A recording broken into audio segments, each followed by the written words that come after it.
પ્રજાપતિ જ્ઞાતિ મંડળના પ્રમુખ શ્રી, ઉપપ્રમુખ શ્રી, અધ્યક્ષ શ્રી તથા અહીં પધારેલ સંત મહાસંતોનો દિલથી આભાર માનું છું કે મારા નાના પગને પણ આ સ્ટેજ પર આવવાનો આપ સૌએ એક અવસર આપ્યો. મારા નાના પગને પણ આ સ્ટેજ પર આવવાનો આપ સૌએ એક અવસર આપ્યો. મારી કાલી ગેલી ભાષાને પણ અહીં બોલવા માટે આ તમારો કીર્તિ મને સમય આપ્યો. આજે નવલગઢ ગામના કુરિયા પરિવારના મહેશભાઈની દીકરી આરાધ્યા તમને પિતા વિશે થોડું કહેવા માંગે છે, જે તમે શાંતિથી સાંભળો એવી મારી નમ્ર વિનંતી. માં અને માતૃભૂમિને વંદન એ પહેલા પિતાએ આપેલા સંસ્કારો પૈકી એક ગણી શકાય. આપણે જાણીએ છીએ કે દરેક કાવ્યો અને લેખકોએ માતા અને તેના માતૃત્વને જ ઉપમા આપી છે, પણ ક્યારે પણ પિતા વિશે બોલવામાં આવ્યું નથી કે તેના વિશે વધુ લેખ પણ લખવામાં આવ્યા નથી. બાળક નાનો હોય ત્યારથી જ મોટો થાય ત્યાં સુધી તેને માતૃપ્રેમની બંધાવે છે. પિતૃપ્રેમની બંધ ક્યારે નથી આવતો. હું માતાનો વિરોધ નથી કરતી, પરંતુ પિતાનું મહત્વ કહેવા માંગુ છું. પિતા શબ્દ તો સૌ જાણે છે, પણ તેનું મહત્વ કોઈ જાણે છે? ના, તો ચાલો આજે હું જણાવું. પિતા એટલે જેમ એક મકાનને ટકાવી રાખવા મજબૂત પાયાની જરૂર પડે છે, એક મકાનને ટકાવી રાખવા મજબૂત પાયાની જરૂર પડે છે, તેમ એક સુંદર પરિવારને ટકાવી રાખવા માટે એક પિતાની જરૂર પડે છે. પિતાની હાજરી તો સૂરજ જેવી હોય છે સાહેબ. પિતાની હાજરી તો સૂરજ જેવી હોય છે.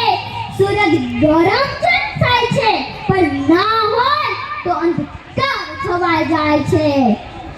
એક કહેવત છે કે ઘોડે ચડતો બાપ મરશે, પણ છાણા વીણતી માં ન મરતી. પણ તમે બાળકને પૂછી તો જોજો કે જે બાળકે પોતાના પિતાને ગુમાવ્યા છે, પોતાના પિતાનો પ્રેમ નથી મળ્યો, તમે બાળક પાસેથી જાણી તો જોજો કે જીવનમાં પિતાનું મૂલ્ય શું હોય છે. એક વાત છે સાહેબ, જ્યારે તું નાનો હતો, પાપા પગલે ભરતો હતો, ચાલતા પડી જતો, ત્યારે મનમાં એક જ વિચાર આવતો કે પપ્પા છે ને. જ્યારે તું સ્કૂલે જતો, છોડવા આવેલા પપ્પાને પાછું ફરીને ટાટા કહેતો, ત્યારે મનમાં એક જ વિચાર આવતો કે પપ્પા છે ને. જ્યારે તું મોટો થયો, કોલેજ જતો કે કોઈ મૂંઝવણ અનુભવતો, ત્યારે પણ મનમાં એક જ વિચાર આવતો કે પપ્પા છે ને.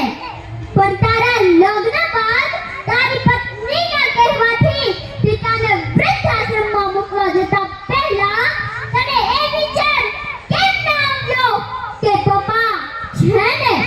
તો બસ મારી એક જ વિનંતી કે તમે તમારા માતા કે પિતાને ક્યારે વૃદ્ધાશ્રમમાં ના મૂકતા, કેમ કે એ છે ને ત્યારે જ તમે છો. એમના વગર તમારું કોઈ અસ્તિત્વ જ નથી. અને છતાં પણ તમારે જાણવું જ હોય ને કે પિતા વગર તમારી અવકાશ શું છે. તો એક દિવસ તમારી શેરીમાં, એક દિવસ તમારા પિતા સાથે આંટો મારવા જજો અને એક દિવસ એકલા જજો. ખબર પડી જશે કે જે દિવસે તમે એકલા હશો ને, તે દિવસે તમને બોલાવવાની વાત તો દૂરની નહીં, પણ કોઈ તમારી સામે પણ નહીં જુએ. માં ઘરનું ગૌરવ છે તો પિતા ઘરનું અસ્તિત્વ છે. માની પાસે અશ્રુની ધારા હોય છે ને, તો પિતા પાસે સંયમ હોય છે. બે સમયના ભોજનની વ્યવસ્થા માતા કરે છે ને, તો જીવનભરના ભોજનની વ્યવસ્થા એક પિતા કરે છે.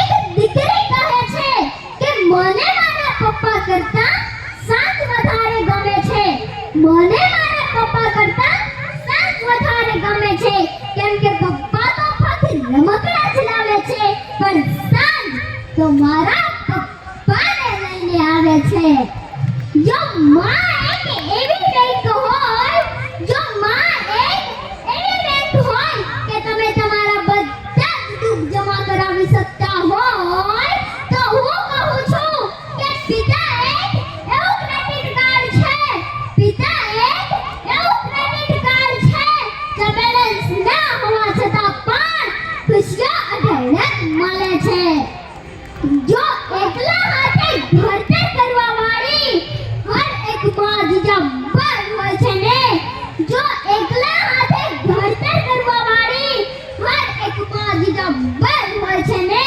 તો માતાના ગયા પછી ઘરતર કરવા વાળા હર એક પિતા પણ રામ હોય છે પિતા વિશે બોલવું હોય તો મારી પાસે શબ્દો જ ખૂટે પરંતુ સમયની મર્યાદા રાખતા હું છેલ્લી પંક્તિ કહીને હું મારી વાણીને વિરામ આપું છું થાક ઘણો હતો ચહેરા પર અનહદ પરિશ્રમ કરતા જોયા છે થાક ઘણો હતો ચહેરા પર અનહદ પરિશ્રમ કરતા જોયા છે આંખમાં ઊંઘ હતી ઘણી છતાં પણ ચિંતામાં જાગતા